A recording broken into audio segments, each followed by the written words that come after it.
sure a lot of you will recall the advert showing this wonderful tool cutting through metal, welding, underwater and everywhere, and being a wonderful tool, and all for a very cheap price. And I thought to myself, wow, that would be great, I could really use something like that. So I went ahead and bought one. But I was clever about it. I bought it using what's called PayPal. That meant I could refute the charge any time. So here it is. As you can see, it says solder gun, not welder or cutter. And it's made in Chinkland. So let's have a look at this wonderful tool.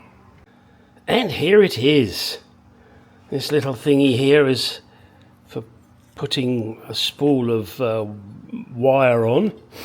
As you can see, it has a plug. It's very light. Oh, and there's a little stand that comes with it. So I've seen one good use for this, and I'll try and find the video and put a link on the channel for you. But let me show you another good use for it.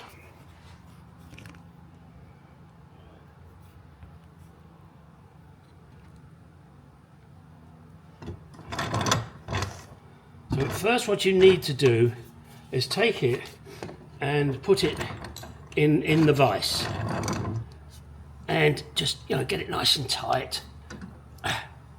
Yeah, really good and tight. Yeah, so maybe that's not the wrong way to do it. Let's see if there's another way I can put it in the vise. Perhaps this way will work.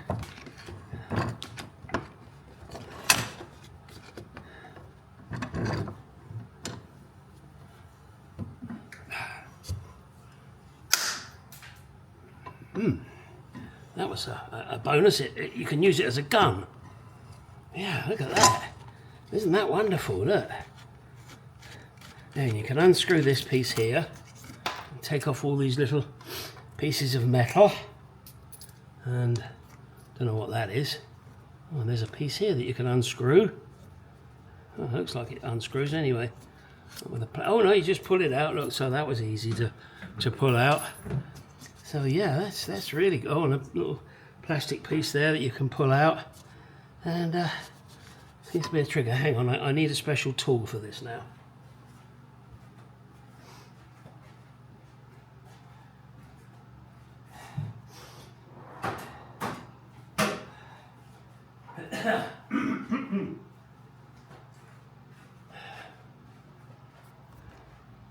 Let me see if I can give you a better view. Yeah, you can see it now. Now, the best thing to do with this is...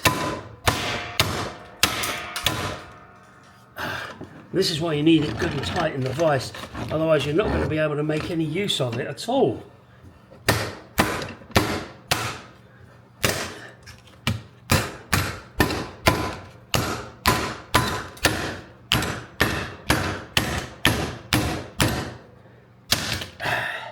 There. That is a perfectly good use for this tool. And that way you get to see the insides of it too. With more little plasticky bits and crap.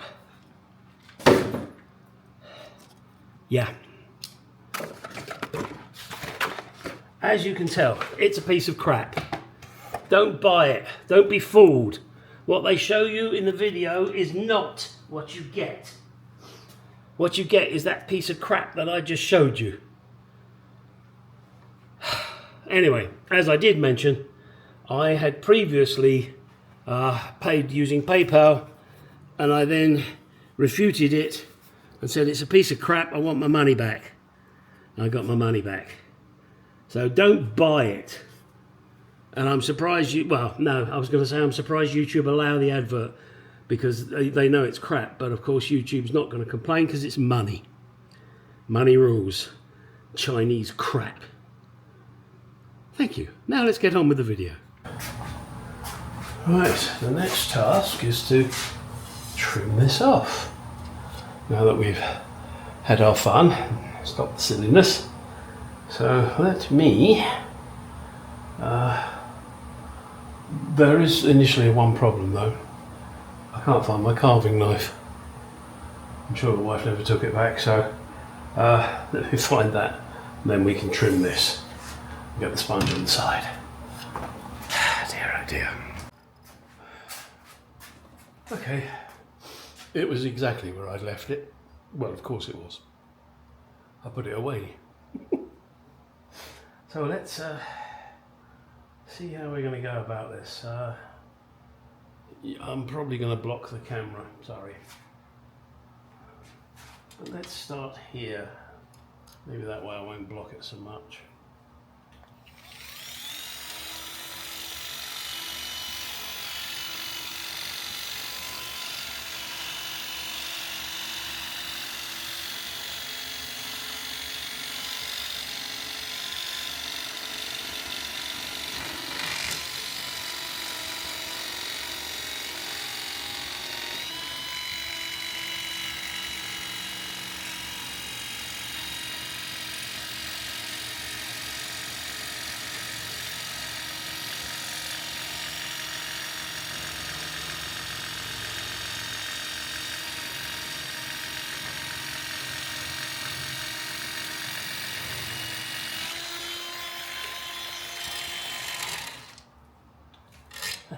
See what happens if you let go of the connections.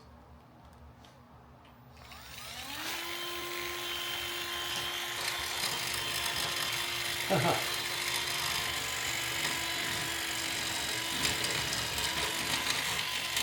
that rising up.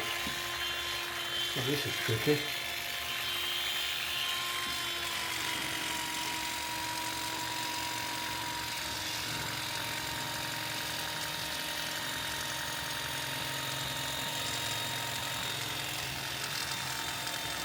Oh, now we're getting to the thick of it.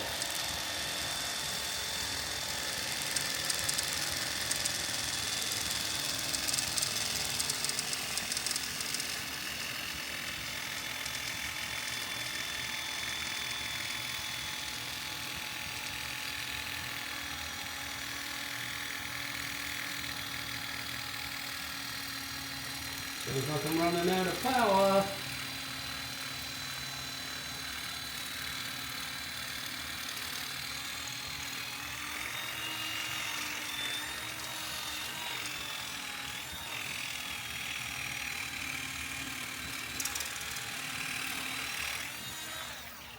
We stop there.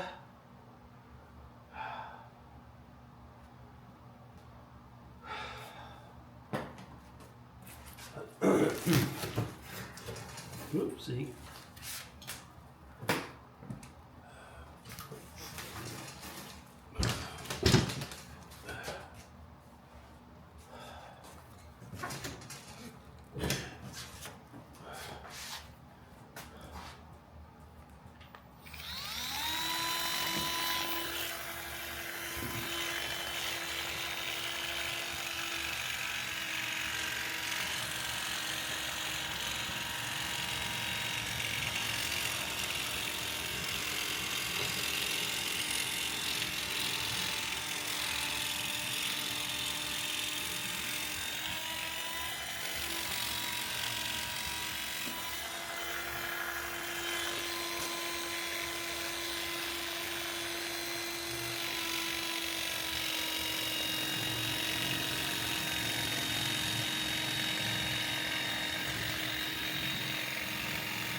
Right.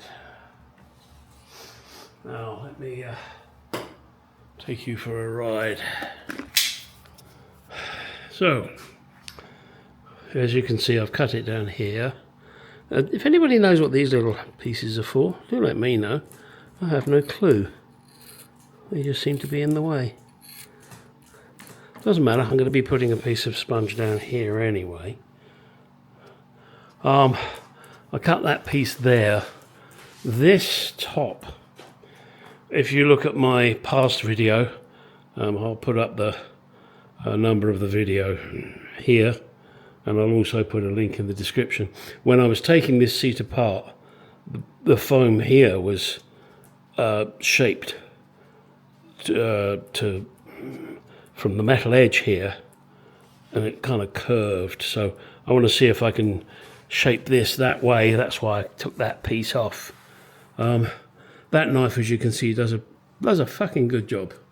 No two ways about it. So we're almost ready. I'm going to put a piece in there, as I mentioned previously. In fact, I think that's probably the next thing I'll do, is just cut a little slither and put it in there. I'm going to sand these edges off. So just as I'm saying that, I'm just thinking, and that hurts. I'm going to sand these edges off. I think I'll probably do it after I've put on a piece of foam here. I think. The trouble is the foam that's going on this edge is very thin. So maybe I'll shape this first. Perhaps I'll do that. Got to get a nice curve on that. Right, let me get on and do that.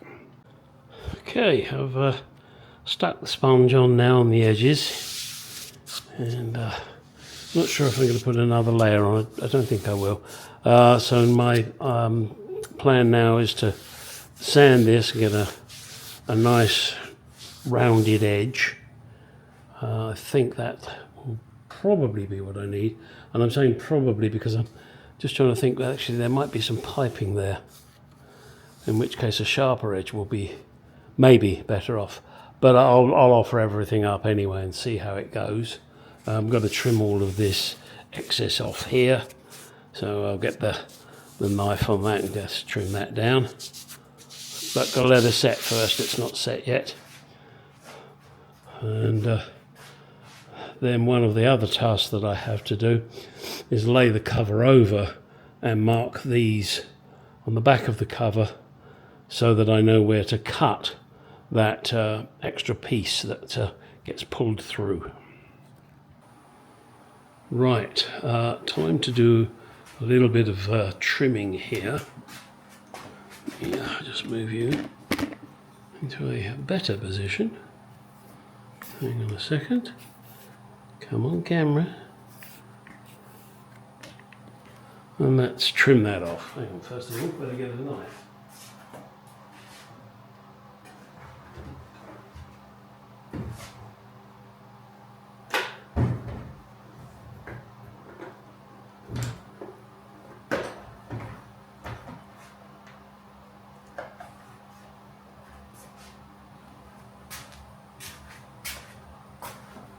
Right, let's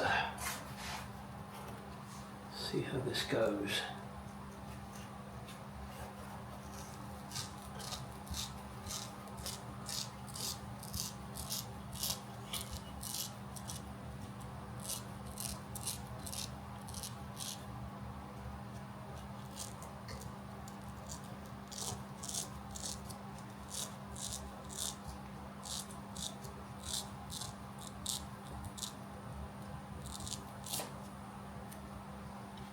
Okay.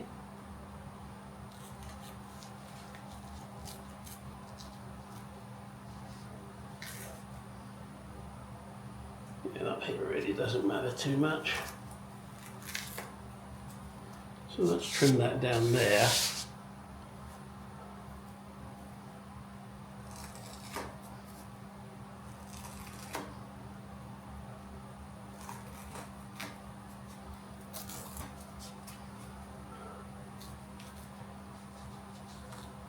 Got to use a new blade.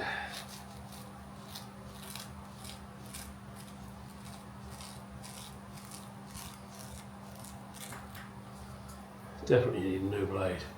Right, now let's just do the other side.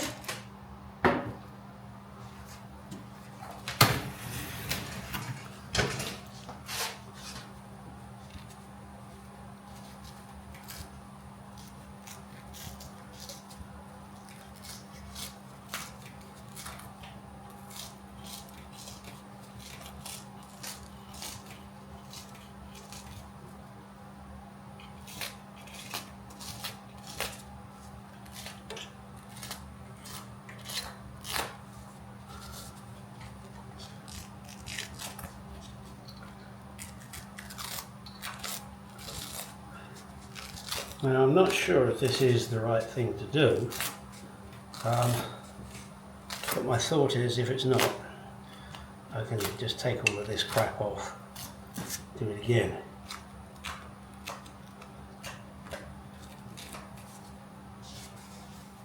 That is the theory.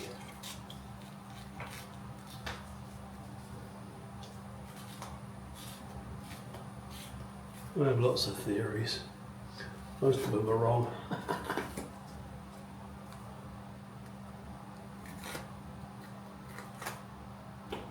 Right. So now I've trimmed both of those off. They are now ready. Let's get rid of this crap.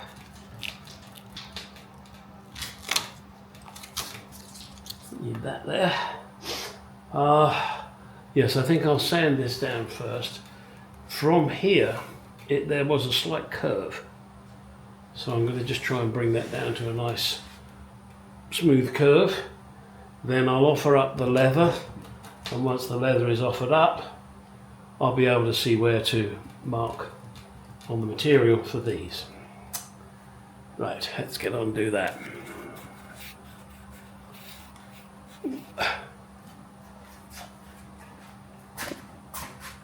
The Mueller report is, at the end of the day, you know, that firecracker that goes up and the one that fizzles. Oh, sorry. Let me shut Bill Maher up. Do you think you guys relied too much on the... Real problems were happening. You remember early 2020? Yeah.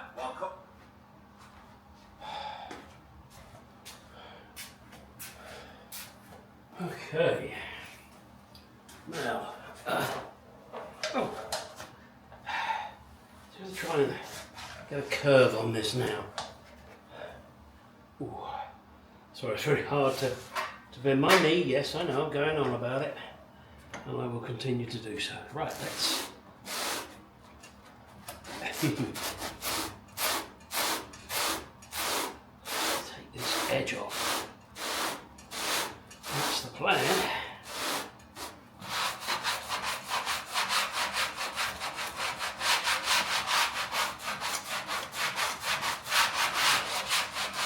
That's the easy bit there. Yeah, like that. Okay, that's fine. I've achieved something. Yeah, like sometimes it's when you're doing this, you think, what have I done? What have I achieved?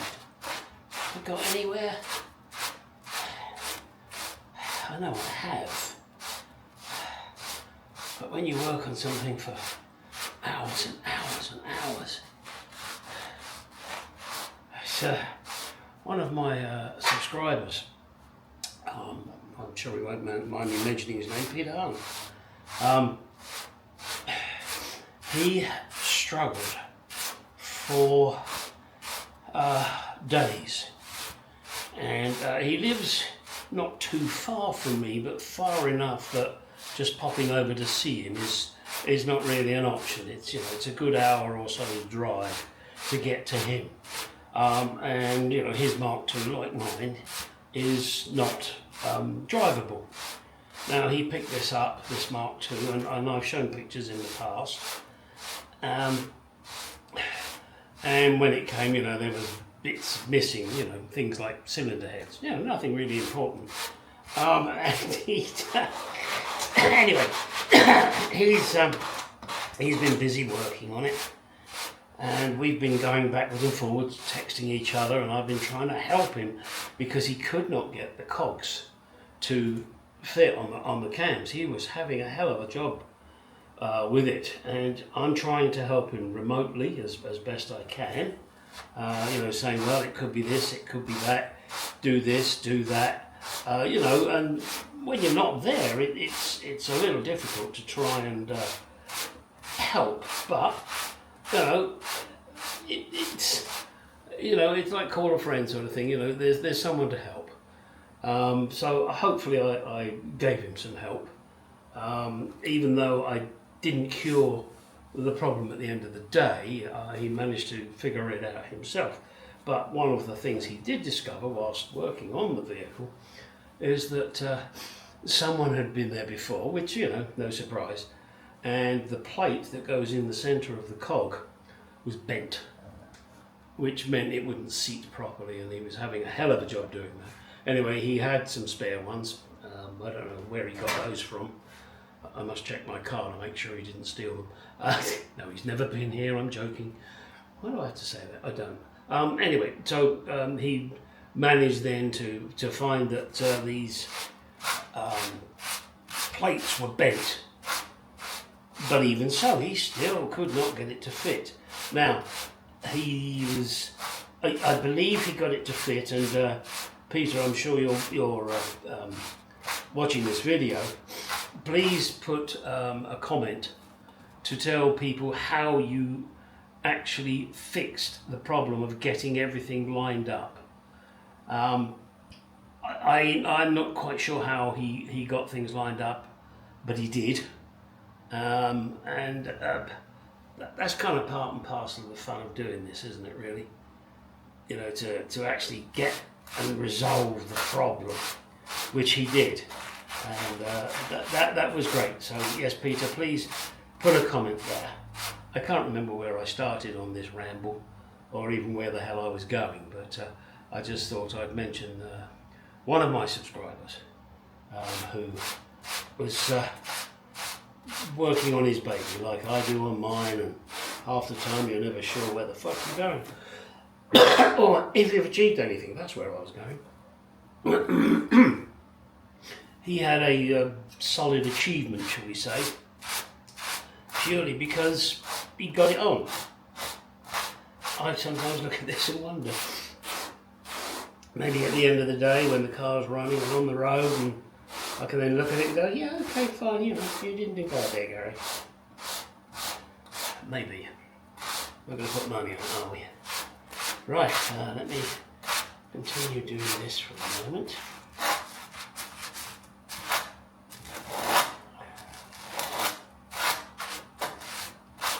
This is going to be a long, messy process.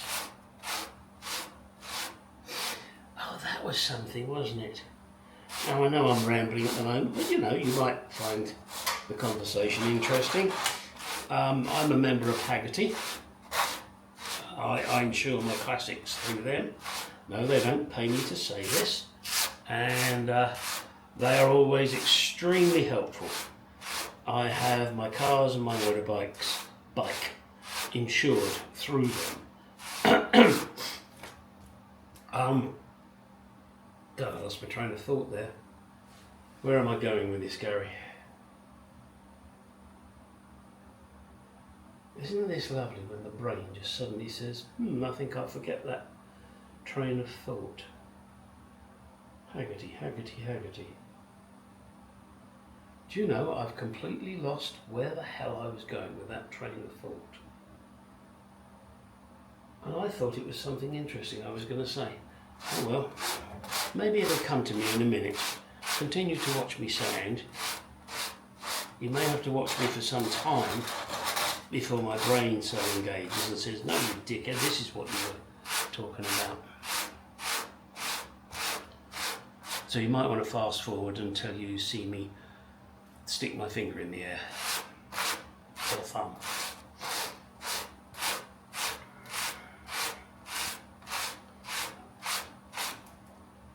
Yes, suddenly remembered. There was, they said about, things that are said wrong. And obviously, yes, I'm English and I live in America, and a lot of American and English terms are different. And I was reading some of the explanations of why or what people thought words that were used came about. One that kind of amused me, really. Pardon me. How come a boot got called a boot, not a trunk? Well, in America it's called a trunk, as you're well aware. Now it's called a trunk because that's where the trunks were put, on a stagecoach or whatever. Now, some guy says, it's in England it's called a boot because it was made of leather, and that's where boots are made of leather. Totally wrong. Talking out of his ass. The reason it was called a boot is because that's where the boots were put on the horseless carriage or carriage, and it's called a bonnet because that's where the bonnets were put. Ladies' bonnets in the front, men's boots in the back. Therefore, the boots do not make the bonnets dirty. So, hence, bonnet and boots. Now, I'm not sure, and maybe somebody will comment as to why Americans call it a hood, not a bonnet, and I don't know the answer to that. I think I mentioned in a previous video that we've been to a museum over here in Arizona and chatted to one of the curators there and learnt some very interesting things. Now, the particular one that I found interesting was why you call what in England we call an estate car, or we call it a shooting brake. You call it a station wagon. And I asked him about this. Apparently, way back in the mists of time, when there weren't railway stations everywhere, you would get a train from point A to point B, but that would never be, let's say, to the hotel or the place you wanted to go to. So therefore, there would be this bus, in effect, and you would get in it, and it would take you to where you need to go, and it was called a station wagon because it took you from the station to wherever, and wagon, of course, the Old West and that. So that I thought was rather interesting. In England, we call it an estate because it was usually used on estates for carrying stuff, and it was called a shooting brake because when the gentry went out hunting, that's where the guns were kept or taken, in the shooting brake. Intriguing. Hey, in the comments, chuck a few more things that you know why things are called what they're called. Something that is kind of connected but not. You've got a muffler and a silencer. Those two, I think, well, okay, it muffles the noise, it silences the noise. I lived in Germany, and that particular part was known, the system was known as an Auspuff. I believe I'm correct in saying that. And that to me is quite amusing. Aus meaning out, and puff. That's puff. Oh, okay. Oh, anyway, I found it amusing. Anyway, they were discussing various other things in the Haggerty chat regarding dampers, sway bars, drag links, anti-roll bars, roll bars, because it is an anti-roll bar, not a roll bar, because it doesn't help it roll, it prevents it from rolling. And it dampens, the springs and the shock absorber. The shock absorber, there you go, shock absorber, damper. It absorbs the shock. Well, yes, I guess it does. It absorbs the shock from the road, but the spring takes up the shock, doesn't it? But no, the shock absorber reduces the shock. Hey, there you go. All right, that's enough of that prattling. I'm now going to continue to sand this, and I'm going to shut the video off so that you don't have to watch me doing all the sanding, and I'll bring you back when it's a little further on. And also give my knee a rest. Yeah, I said it again, didn't I?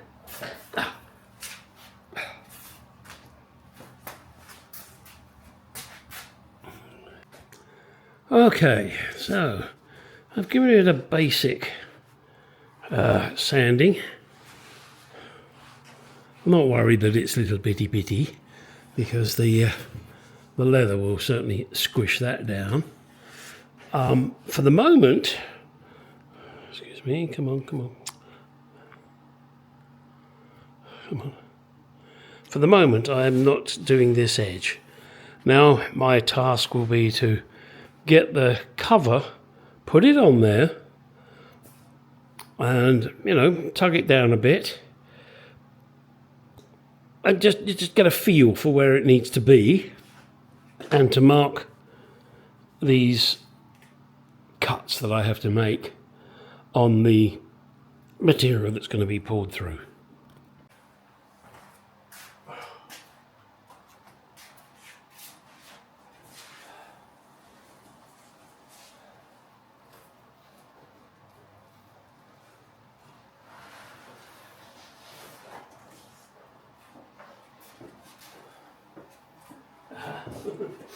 Now, as I mentioned previously, so there is a piping there. Let's have a look and see. This is.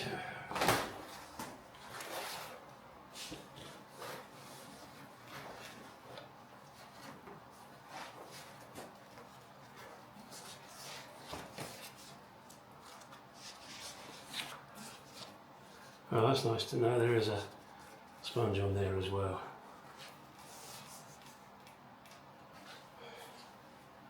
I'm a little concerned, I must admit, that that is not fuller.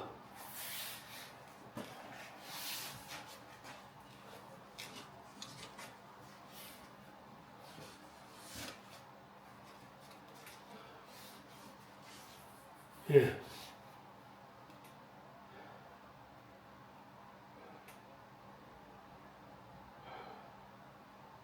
I'm definitely not happy with that.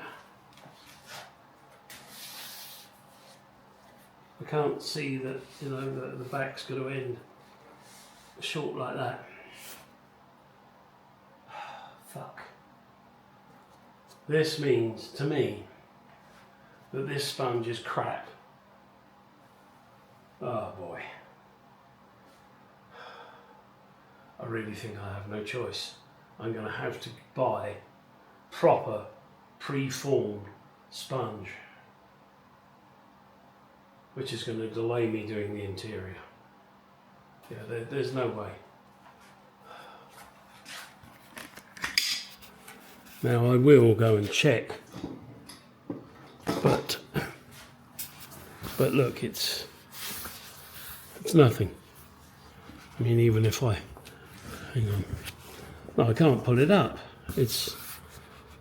That's where the yeah. Look at the difference here. A load of crap these people fucking build. Thanks BAS for wasting my fucking time. I'm going to get online now and order some proper sponges. Fuck. That's the end of this video. Sorry guys, it's not a happy ending. What a piece of crap.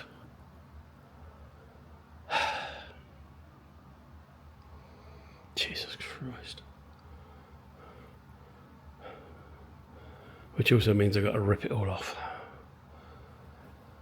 Alright, get out of my garage, go do some shit.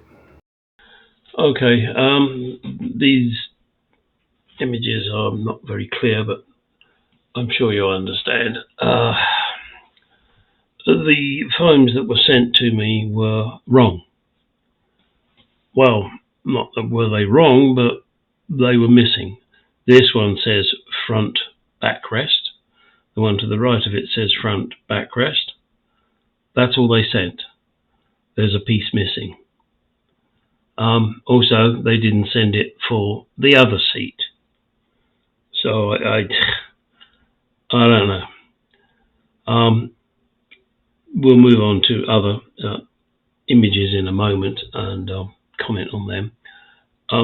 Also do note that they had stitched vinyl on the bottom of the backrest where it should have been moquette. They included a piece of vinyl that was not needed. When I did try to order moquette from them and contacted Tony at BAS, he took weeks to get back to me, and all I wanted to do was buy some moquette. You know, it was 3 years ago I had this kit, and you know, my mistake. And don't you make the mistake I did. I didn't check when it arrived. Not that I knew exactly what would have been in there, because bear in mind my car was a complete mess. But I have foolishly trusted them as professionals. They are... No, I won't even comment on that, what I think of them. But the level of their professionalism in most areas is debatable, to say the least. Now, you know, the covers they've made, I cannot fault. The stitching's lovely, the materials are fine, but they made a lot of mistakes. Now, I don't know if this is because he employs cheap staff, you know, from across the border, or what it is. There, you see there, that says front cushion, and the piece to the right of it on the red pillow is also front cushion, and that's all you get for the front cushion on the seats. That seemed to have worked out okay on my previous seat, so maybe that piece is okay, but the back rest part is not. It's just... I'm frustrated by it, as you can tell. I'm really frustrated. So I have ordered from Aldridge the correct parts through S&G Barrett for roughly a couple of $100. And when I get those, then I will do the video and show you how it all goes together. Yeah, this is... I'm angry. I'm very angry. If you're stupid enough to order your interior kit from BAS, then don't be like me. Check it when it arrives.